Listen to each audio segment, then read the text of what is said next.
The battle for Bakhmut continues unabated in Ukraine.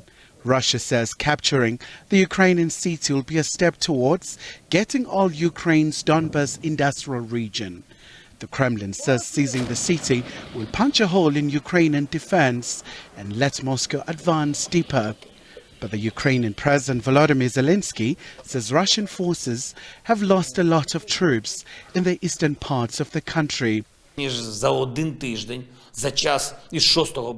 less than a week, starting from March 6, we managed to kill more than 1,100 enemy soldiers in Bakhmut alone, which is Russia's irreversible loss. Furthermore, at least 1,500 more enemy sanitary losses to those wounds are incompatible with continuing the fight. Dozens of units of enemy equipment were destroyed.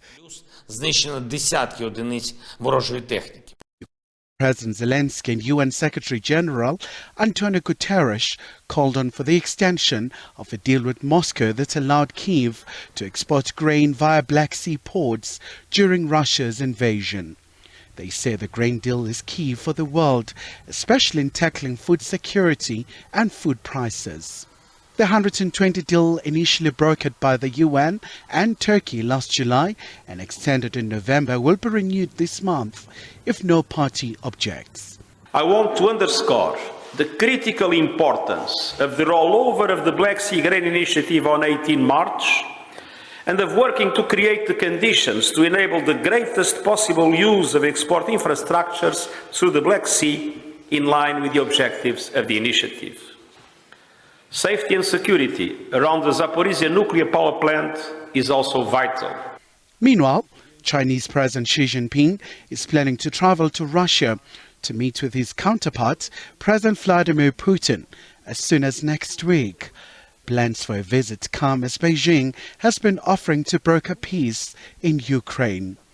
The West does want China not to support the Kremlin with weapons. And China, the only thing I can say is that in my conversation with the Chinese state consular, with whom I have to recognize I have a good personal relationship for many years,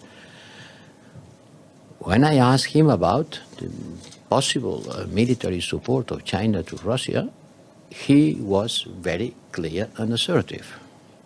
I can only repeat what he told me. China is not providing arms to Russia, and it will not provide arms to Russia, because it's part of their foreign policy not to arm the parties in a conflict. China and Russia struck a no-limits partnership in February last year, weeks before Russia invaded Ukraine. The two sides have continued to reaffirm the strength of their ties. Khumalo, SABC News, Johannesburg.